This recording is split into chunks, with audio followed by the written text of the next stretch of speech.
And now, for the week of June 19th, Adobe Photoshop TV is on the air. Welcome to Adobe Photoshop TV from the National Association of Photoshop Professionals. And here's your hosts, the Photoshop guys, Scott Kelby, Dave Cross, and Matt Plaskowski.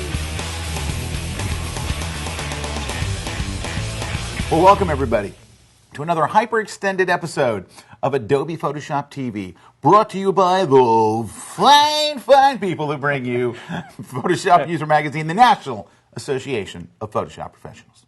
This week's episode is brought to you by DLO, CDW, Logitech, and the folks over at iStockPhoto.com. iStockPhoto.com. Well, hi everybody. My name is Scott Kelby, and joining me here on the set, representing the great country of Canada, our friend, Mr. Dave Cross. Hello, everyone. Welcome again. And the man barely alive, Mr. Matt Plaskowski. Welcome back, everybody. Well, hey, everybody. Hey, before we get started, I just got to say, you guys know I'm a huge Canadian hockey fan, and I just happened to notice that Dave was wearing, and correct me if I'm wrong, a Winnipeg Falcons shirt. I don't know how you even could consider knowing that. It's amazing. All righty. Well, welcome, everybody. We have got I don't want to say a great show. We have a show planned for you. We are going to do a show today. Mediocre. It's a show of some sort, and I think it's going to happen now. Hey, speaking of shows, that segue, we have one. But you're watching what we like to call the public the public version of Photoshop TV. Yes. But there's a secret private version. If you are an NAPP member, besides watching this version, you get a separate version. Now, the separate version is only available to members, and there's another huge bonus. No lame jokes, no advertising. The occasional lame joke, no contests, no sponsors, no advertising, nothing. Is just tip. And it's very straight ahead. It goes kind of like this. How's it go? Hi, I'm Scott. I'm Dave. Let's begin.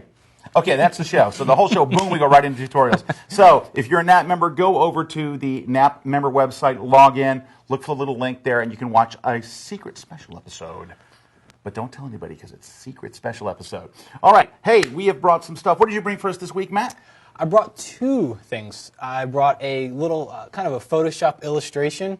Take a photo and turn it into an illustration. And then I want to show you how you can get a large 20 by 30 inch print from Kodak for like $22. And you do all the ordering right through Bridge. Sweet. Mr. Crush, you brought some stuff. Excellent. Yes, I have a couple things. I have a quick little tip on trying to put something in the background of a photo without affecting the shadows, and also want to do another in our continuing series on the Photoshop services, this time talking about a place where professional photographers can sell their photos.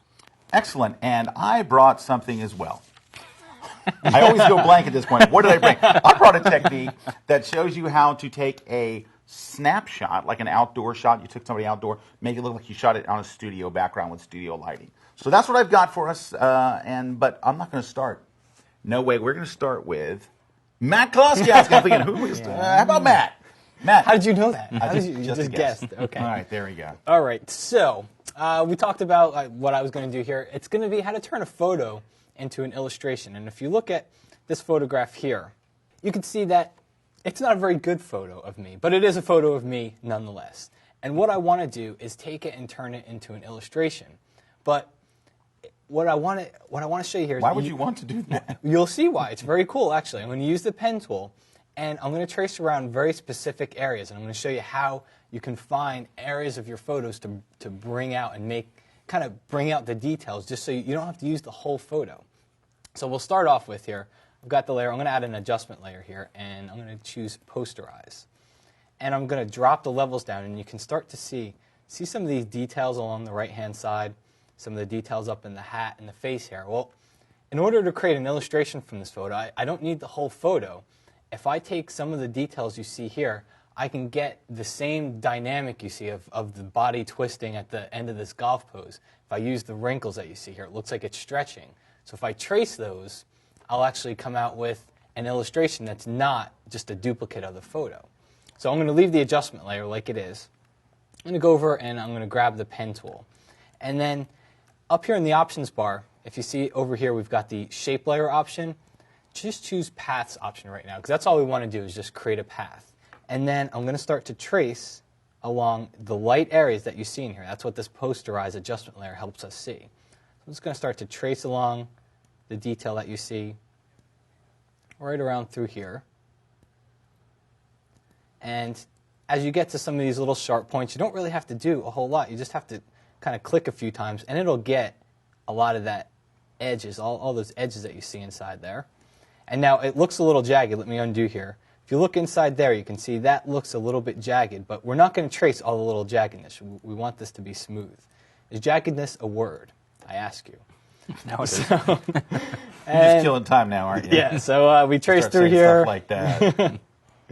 And just finish up with a couple of the folds in the shirt here. And we come through, finish up the Now, bottom. for those of you who are going, I don't know how to use that pen tool. We did a pen tool tutorial Yes. on one of the earlier episodes. If you're a NAT member, you can go to the NAT member website. It lists all the... And it does. different And episodes I'll and also where they mention are. Dave Cross did a couple. I did this tutorial on the NAT member website probably about 6 or 8 months ago. So NAT members, you can download this file and you can follow along if you want to see my And I face did here. a 2-part Welcome to the Pen Tool Yeah. tutorial on the NAT members. So it's good that we're talking because this is not I've used the pen necessarily... tool once or twice, and I like it a lot. So as you go through the face here, and you can see, we'll add a little bit of detail. You know, you look a little like the goalie for the Winnipeg Falcons. Why, when thank you. Look closely. And now we'll come up to the hat here. And the hat, if you don't see detail, you can always just kind of look at it. And maybe I don't see how the light area goes all the way to the top, but I'm going to make it go all the way up top just because I think it looks better. So just come in here, and I'm not going to spend a whole lot of time on it, but finish I think up. it's too late for that. Hey, now. Finish that up and close the path. There you go. And now you can go through, you can trace the rest of the object here, and what we'll do is we will place very briefly, I'll show you the finished paths right here. So that's the whole image traced, and you can see which areas that I've traced. But when you come back to it, you'll have your paths inside your path palette here. What you can do is just create a new blank layer right above that original one here. And I'm going to set my foreground color to white, go to your Paths palette, and just click Fill Path with Foreground Color. It's the little button right at the bottom left here, and it fills that whole path with the foreground color.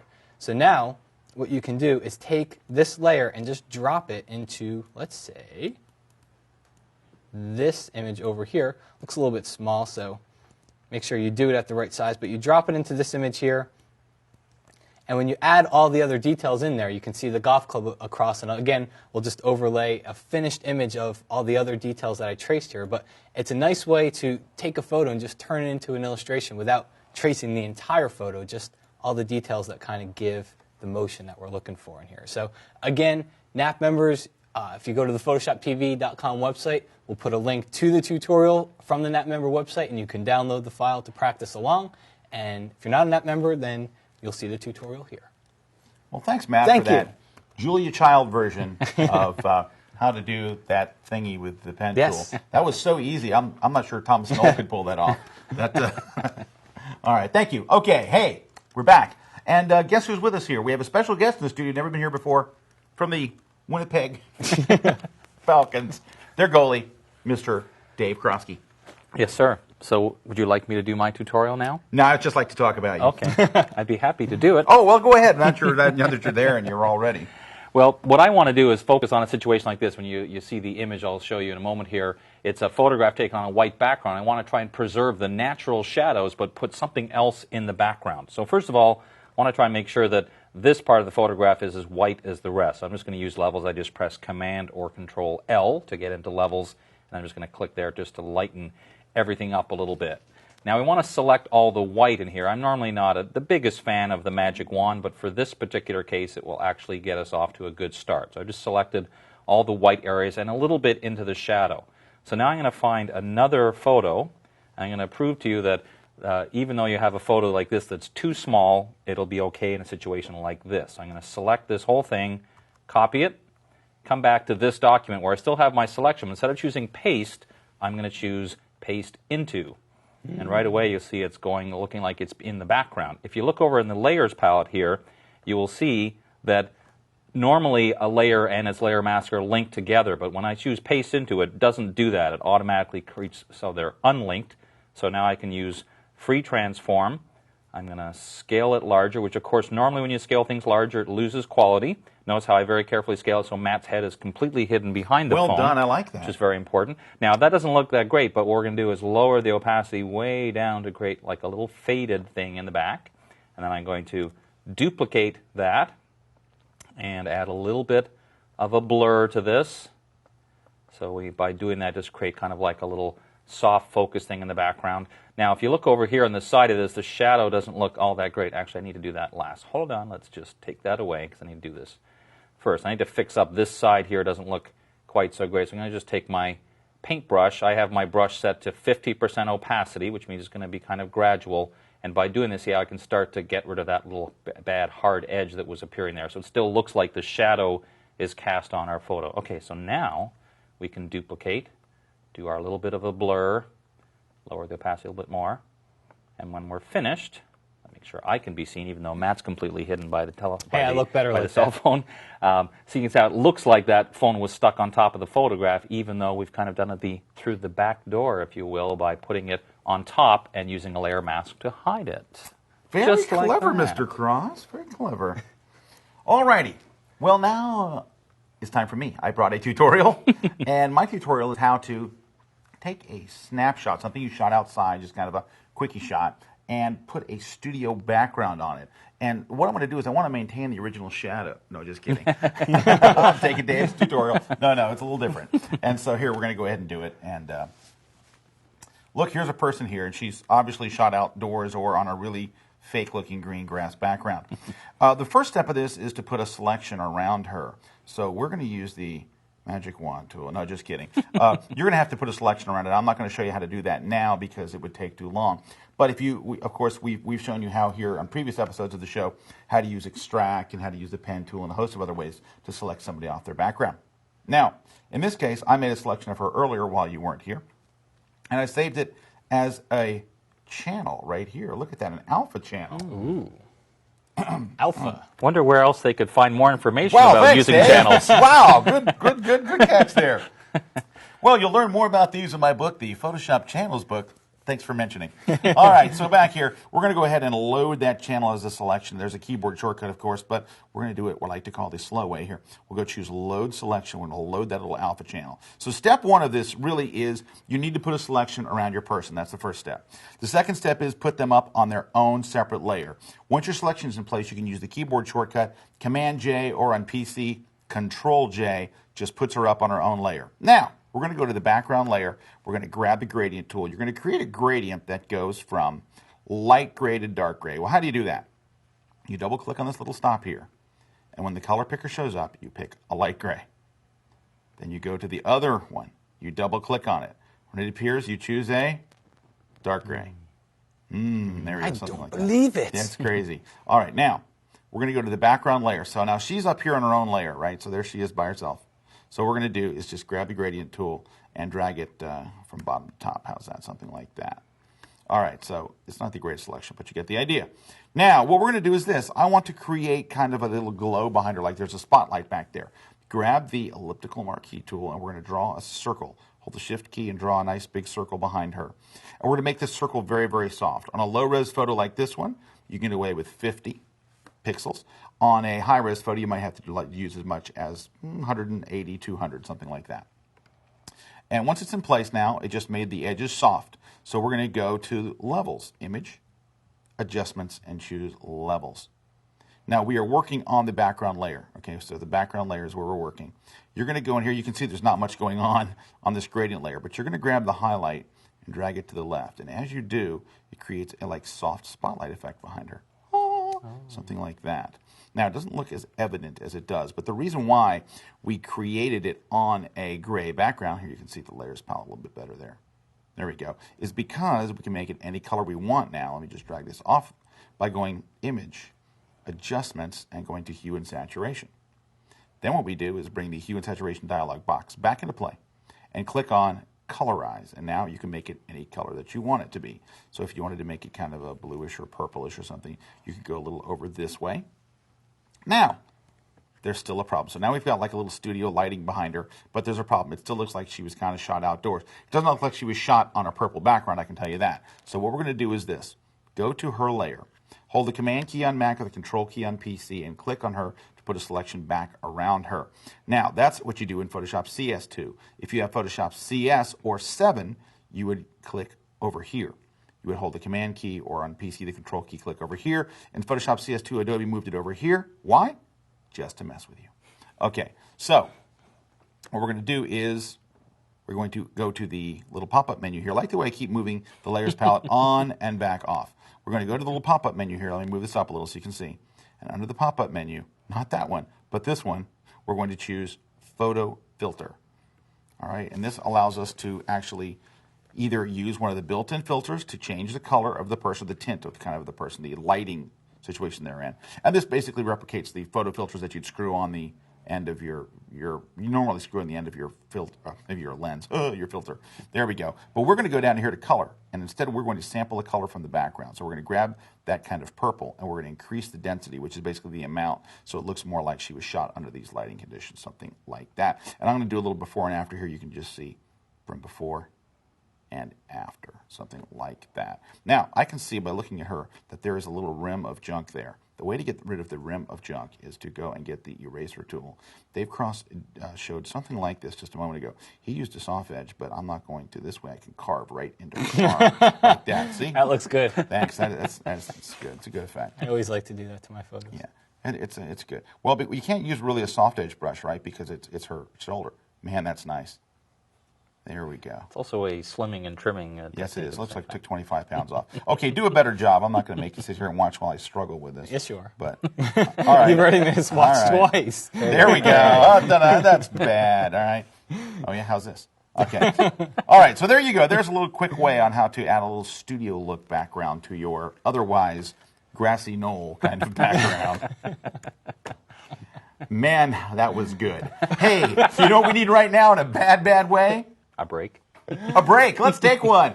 We'll be right back here on Adobe Photoshop TV in just a few moments, no more than 10 minutes. Stick around.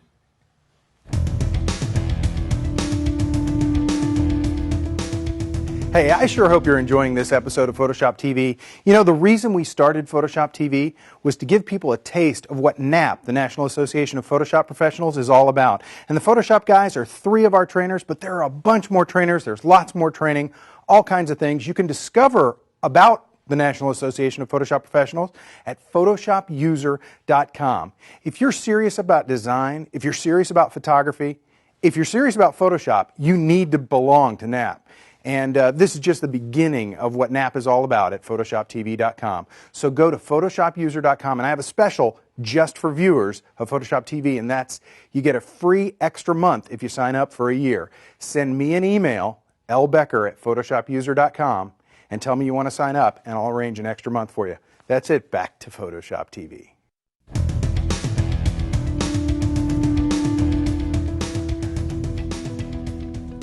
Hey.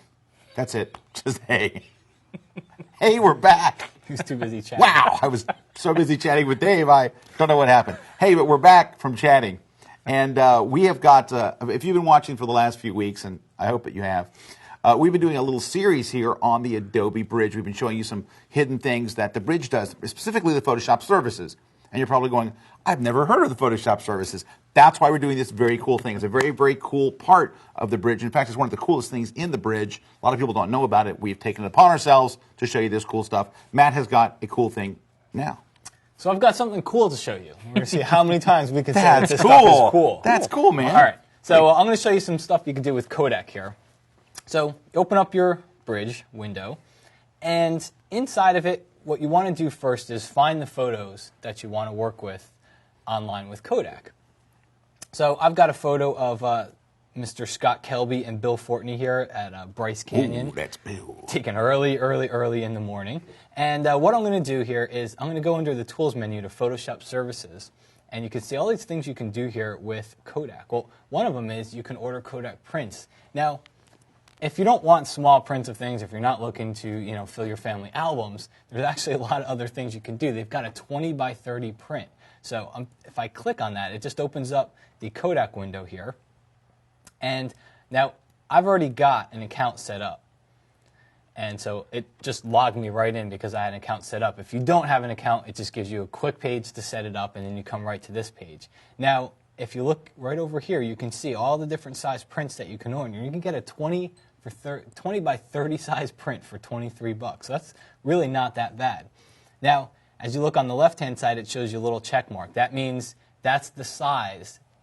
That size is acceptable for the Kodak print here. So if I had a low-res photo, it would have a little X here next to 20 by 30 or whatever sizes it wouldn't print out for.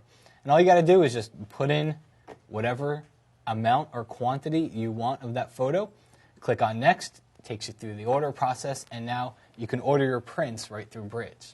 So it's pretty cool stuff. Now, that's just probably... That is cool. Cool. Now, that's just the tip of the iceberg. I mean, if you look under the menu, you can see a few things under there, and you got to know that they're going to keep increasing this as time goes on. There's going to be a lot more added to it. So keep an eye out under that menu, because I find that it tends to update daily sometimes, as me and Dave were talking. Just things pop up. There's new stuff in there. Yeah, there is. There's new stuff now. So, so make sure you keep a look under that Tools menu. Now, I've got something else for you, and it's still... Is it cool? It is equally as cool. So I was in Berkeley, amongst other places, a few weeks ago. Berkeley, California? Berkeley, California. For those of you who are not in California yourselves. And I was able to walk up to Burt Monroy's front door, knock on his door, and say, "Let me in." So the restraining order has been lifted. Yes. All right, because he hasn't for a long time. He's not been able to do that. So. He gets mad when I do that. So I brought myself and our filming crew, which consisted of me, a camera, and a microphone cord that's way too short. And I brought myself into Bert's house. No, seriously, Bert invited me in. And Sure he did. I went into Bert's house. Is that what the kids are calling it these days? Yes, they're calling it. And I sat down with Bert. And so this week we've got a quick 5-minute interview where I just sat down with Bert and we talked about his creative process behind the stunning illustrations that he creates. So very creative, and he talks a little bit about it. Next week, I've got a tour of Bert's facility, and he does a tutorial for us. I didn't realize he had a facility. Bert's got a little Otherwise studio. known There. A studio. Oh, Studio. okay, good. I thought studio. facility makes it sound like a maximum security facility. It is. You weren't there. All right. So let's go check out. Go to the That video. thing. Let's go. Let's Quick, just go to to it video. quick. Go. Hey everybody, I am here with Burt Monroy. We're actually in Burt Monroy's house. We're in his living room. So not only did I pull him away from work, but I pulled him away from his studio, and just to sit down for a little while and just talk a little bit about some of the stuff he does. So Burt, welcome. It's a pleasure to be with you. I take time for you anytime. No Thank you. So I'm going to start off with a question I think probably a lot of people out there ask, and that is, when they see your work, they look at it and it looks beautiful, but a lot of people probably ask, why don't you just take a photo, or can't you just take a photo? Yes, I love that question. I do get that question a lot. Right on the homepage of my site, I kind of answer that. It's the journey, not the destination, that's important. It's not the picture. It's not the picture itself that I'm looking for. It's recreating that picture. Creating all the different parts, all the different elements. Like a lot of the elements don't even really exist. I'll make them up along the way because my reference shot won't pick up all the details. That little rust along that little screw on the corner where there should be a screw, maybe it's there or not, I put it in there. It's recreating the environment, recreating the scene that's important to me. So it's not the end result, it's getting to that point. There are many different scenes. Some are more challenging than others. It's the one that's going to really capture me that I want to go in there and try to recreate. And that's the joy of it. Well, good. So I think a good follow-up question to that is, how do you find, obviously you don't have enough time to do 20 or 30 of these photorealistic illustrations every year. So yeah, I mean, you pick one, and how do you pick that one shot? Yeah. Because you're about to spend a lot of time doing what you're going to do to it. So you don't want to get halfway through it and figure out, okay, this kind of isn't what I was hoping it's going to be. Well, that's actually what happened with Damon, because on the average I do Damon's that big, gigantic panorama. On the average, I say I do about 3 or 4 a year, sometimes 2, sometimes more, depending on the complexity and depending on how much time I have. Damon took a lot longer than I hoped. In fact, many times along the way, I felt like stopping. I already had my next painting in mind halfway through, and I was anxious to get into that next painting, and I was getting so bored and tired with Damon. So it was a long process, but usually they're not that long. The inspiration comes from just being. I don't go out and look for something. I don't go out and look for something to paint. I could be walking down the street, I could be shopping or something, and all of a sudden, there it is. The painting presents itself to me. I'll see something. And if I have my camera, now I pretty much carry my camera all the time, but if I don't have my camera, I'll come back to that spot and take some shots. I also sketch. I will sketch the scene as well, because that way I'm getting the dimensions the way my eye sees them, because the camera is going to have distortion. So I want to sketch so I get the real eye view of what it's like, and I take notes. Like, what is this thing made of? Things that I know that the camera is going to pick up. And fortunately with digital, I can look at the picture right there and see what it didn't pick up. So I can either take another shot closer, or I simply take a series of notes. So there are times when I go for months and not be inspired. I would say the last few years have been very good in that sense. I've got quite a few paintings backed up. So I've got things that I want to do. What takes priority over another is, one, the feeling that it invoked when I felt it, and two, the challenges that they present. If I see something and it's going, oh, this is a piece of cake, I'm probably not going to do it. I'll probably just leave it as a photograph and show it to a friend. Hey, look at this where I was this day. I'm looking for the challenge. I'm looking for something that's going to make me sit there and say, well, how am I going to get this reflection in the glass looking through a piece of plastic, whatever it is.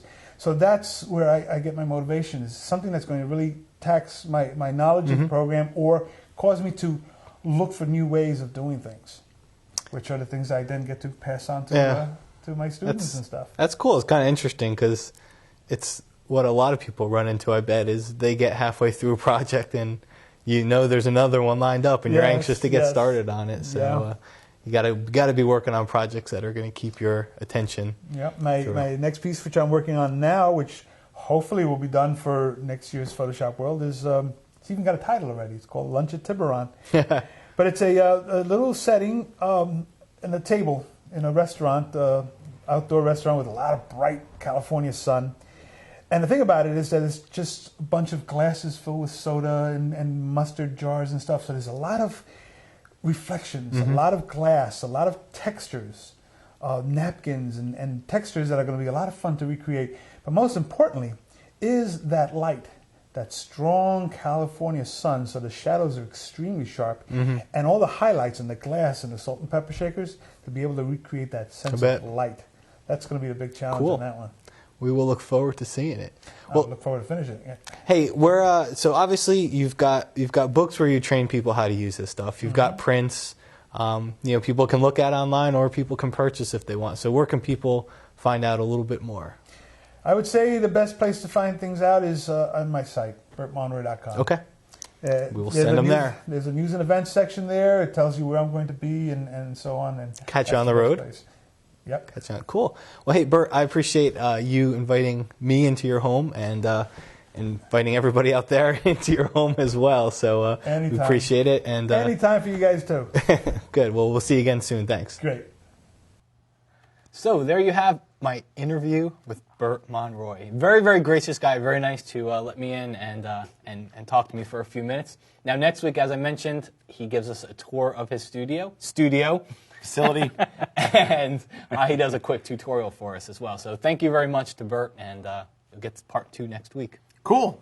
Well, sitting with us today from the great country of Canada, friend of the Winnipeg Falcons, is Mr. Dave Cross. Dave, you have a tip, don't you? Well, is it cool? Another in our continuing series of Photoshop services. Oh, cool. This one is called More Photos, and the whole purpose of this is for professional photographers, especially people that shoot event-based photography, so either sporting events or weddings or anything where you want to have a very easy-to-run website where you can upload your photos. The people, you can give them a password to access it, and then they can order prints directly from this website, and it works right from within Photoshop Bridge, or Adobe Bridge.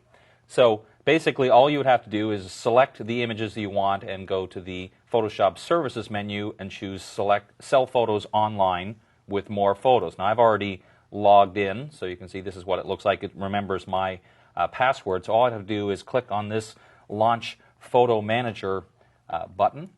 What's nice is if you log in, it still remembers Dave's password. Yes, so it the does. bills all go to Dave. That's right. So at this point, it's going to let me now get these images actually start to upload. And when you add the images, you have all kinds of options that are available. You can preview them to make sure that you have the correct ones uploaded. And then once you have it, you can go right to the website. I'll just show you what the actual website looks like. This is the one, this is a generic layout. But at this point, I would give my clients this information. They would go to this part of the website to be able to say, this is the folder that I set up for them. And I gave it a password, which if I can remember what it actually was, would be excellent. Let's see if this is what it was. 1, 2, 3, 4. No, it wasn't that. There we go. 5, 6, and 7, this 8. is what they would basically see. Now, I've slimmed down my website to show you here, but basically they would look at all the various thumbnails from that shoot, and then if they wanted to, they can say, first of all, they can click on to look at it larger to make sure that this is indeed the one that they want. There we see it there. Let's go back to the previous page here. You can even have options here. For example, one of the options is to have it showing what their photograph would look like if it had a sepia effect attached to it. So as you're uploading the photos, you can decide whether you want to include things like grayscale versions and sepia versions that then when they click on that little option, that would show up there. And the same thing applies for pricing and everything else. It's all the way you set it up, so the options are available to you. And finally, once they say, this is the one that I would like to order, it takes them to an order page. And as you can see here, the pricing is already set up. There's even discounts available, so if they order by a certain date. And these are all options that are available when you upload your photos. There's a whole bunch of built-in templates that are already available for you, or you can create your own and customize them. And this is just a great way for people who want to make their photos available to anyone who is at that particular event. Cool. Very neat. Well, I wonder if it's time to take things over to Matt Klaskowski in the... Oh, no. Oh, no. Let's go over to the Photoshop News Center and see who's in there today. We'll be right back. Or we'll go to the news. You know what I'm saying. It's Photoshop News from the Action News Storm Team with Matt Klaskowski. He's rocking the house-key. Welcome back to the news this week. This week's news is sponsored by Peach Pit Press. If you go to peachpit.com/PhotoshopTV, you'll find that there's a deal that gives you 35% off of a book and free shipping inside the U.S. So check it out at peachpit.com. Okay, so first up this week, the folks over at iView Multimedia have released an update to their program. It's called iView Media Pro 3. Now, this is a digital asset management application. It works for both the Windows and the Mac platform. So you can go check it out over at iView-multimedia.com. Next, over at Snap Measure, the folks at 9Block Software have developed it's a plugin, and it's not for Photoshop. It's actually for Illustrator. And a lot of our Photoshop viewers use Illustrator. So it's a plugin for Illustrator, and it adds better snapping and measuring controls inside of Illustrator. So looks pretty cool. You can check it out over at 9block.com.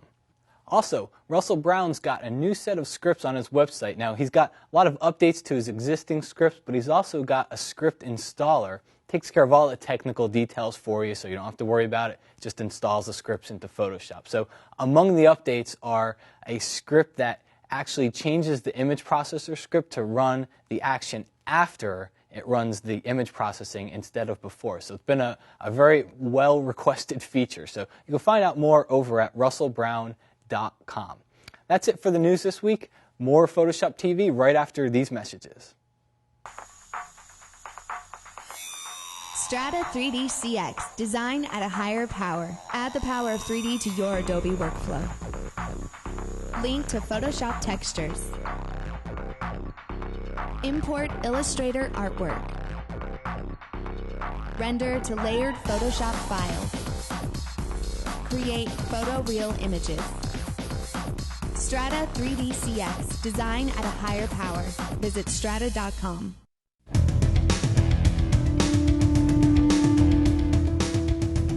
We are back, and it's contest time, but it's not quite contest time because I have to do something first. Guess who has a brand new book coming out that's not me or Matt? That's right. Mr. Cross has got a book coming out that's very, very interesting. It's called Photoshop Finishing Touches, and we'll tell them a little about the book. Well, basically, the whole idea of the book is all about, well, those finishing touches you can add, border effects, edges, making your colors pop, all of that kind of stuff. And what I think is kind of unique about it is each exercise is completely standalone. So you can just jump in anywhere. There's a visual table of contents that shows you the results. You just pick one and say, page 48, jump right in and do it, and you're off to the races. Well, very cool. It'll be out very, very soon, but you can pre-order it now. You can go to Amazon.com or BarnesandNoble.com, which is BN.com, or any .com, actually. Well, everybody has Dave's book, so you can go anywhere. No, but go ahead and check it out. I've seen the book, of course. Matt and I have seen it many, many times because we steal a lot of our material from there. And, and honestly, it's a fantastic book. Go check it out. Pre-order it now, and you'll be able to be the first to get it. So right. First on your block. Now it's time, speaking of Dave Cross, for Dave Cross's Crazy Contest. Dave? Right. First of all, we should review last week's What was the question? Last week the question was to name a keyboard shortcut that was the same on both Mac and Windows. It had to be one that involved two keys, not just spacebar or tab, like some people suggested. And I'm sure there are others, but the two that came to mind right away are Control Tab, which is the same on both platforms to switch between open windows, or Shift plus or minus to go between blend modes. So either of those, or if you came up with some other one that we thought, hey, that one works too, then that would win. And well, I would say anything that would use the Shift key would probably be. Well, it had to be Shift and something though, and that's the thing that makes Shift it more plus challenging. So, and the winner is. There's the person. Congratulations to you, that person. Nameless person. No. So now let's talk about this week's contest, shall we? Yes, this week's contest, we've got some fabulous prizes chosen especially for you. The first prize we have is a DVD. This one's called Mastering Camera Raw. It is from our good buddy, Ben Wilmore. If you've been to Ben's web blog, it's called whereisbus.com. No, it's whereisben. Ben, whereisben.com. Ben has done a phenomenal 2-disc DVD here. It's called Mastering Camera Raw. And if you don't win it, you can go check it out at photoshopvideos.com. It's actually I've watched it full through, and that is an awesome. Oh, it is awesome. Yeah, it is Ben's great. an awesome guy. He does it. He explains it very well. Next is not a DVD, but a book. It's called. What's it called? InDesign. I wrote it, and I know. What's this called? InDesign CS2 Killer Tips. I co-authored this with Mr. Terry White of the famous Terry White fame from Southfield, Michigan, where half of the world's InDesign experts live. Go check it out. It's a Killer Tips book. You can win that too. You can also win, of course, the copy that has been here in our studio for 9 weeks now. Can we get a new copy here? The associate publisher. Can we get a new copy of this for another show? She says yes. You get a full year subscription. Now she's giving you a dirty look. Layers magazine. I'm not sure what you get. It could be a full. You get something plus a 1-year NAPP membership, and if you're already a member and you win, you get your membership extended by a year, and of course that includes a subscription to Photoshop User Magazine. How do you enter, Matt, to win this incredible contest? It's so hard to follow you when you do that. So to enter, just go to PhotoshopTV.com, look for the link on the right-hand side, contest entry, send it in. You get to enter one time. Do it before Friday. Before Friday to something. Before the Friday after this show airs. Whatever. Right, and if you win, it doesn't matter where you live, we'll send you the prizes. We will. Okay. Now, due to the length of the preceding prize package, there is no time for a question this week. So there actually is. If you look under the edit menu under Fill, you will see it has a keyboard shortcut that is Shift F5. And that was just introduced in CS2, but the question is, what was or still is the alternate keyboard shortcut for getting the Fill dialog box to pop up on your screen? Hey, this is not only a trivia question, but a tip, because Photoshop CS users, Photoshop 7 users, they can use this hidden keyboard shortcut. There you go. So good luck. It's not the tab key. Let's try that. Okay. Hey, it's at the end of every show, which is now, we give you 3 projects to do between this week's show and next week's show. And the first is going to be, I got a website to send you to. It's called digitalshoot.com. Now, their actual address is digital, the dash sign, and shoot.com. It's one of those ones that I go to every couple of days. It's a great website for the latest in digital photography news, but it's not just a newsy site. They have some interesting kind. I think they do a really good job of choosing some interesting digital photography news. So go check them out at digital-shoot.com. Mr. Cross? I have a website that I came along that it's kind of cool, actually, strange enough, because it's called The Cool Hunter, and it's thecoolhunter.net. And their website actually says, roaming the globe so you're in the know. And it's just interesting things about the world of design and fashion and art, and just really cool stuff, just to keep up on the latest trends. Very good, Mr. Cross. Nice. Nicely My site is actually, it's a public service. So, Public service. It's a public nice? service. Yes, it's known as the public service segment of the show. And so you want Photoshop training. And we talk about our links here. We talk about DVDs, Photoshop videos, Photoshop seminars. You go to websites. You see all these different Photoshop links for Photoshop training. Well, there just so happens to be a website called PhotoshopTraining.com. That's where you find it all. So DVDs, seminars, books, magazines. The Photoshop quiz. The Photoshop quiz. There's a 21-day training course for digital photographers. So a lot of great stuff on there, and you can find it all in one place. So it's PhotoshopTraining.com. Excellent. Just to wrap things up, don't forget, if you are an NAPP member, there is a special super secret episode of Photoshop TV. Go to the NAP members website, and you'll find a special episode there created just for NAPP members. That doesn't have the commercials and the sponsors and the jokes and the fun. It's just a droll, boring. No, it's just specially created for NAPP members. So if you're a member, go check it out. If you're not a member, we'll see you next week right here. On behalf of myself and Mr. Dave Cross and the Winnipeg Falcons. See you next time, as always. And Matt Kluskowski. Not of the Winnipeg Falcons. Not of the Winnipeg Falcons, but he's rocking the house key right here every week on Adobe Photoshop TV. See you guys next week.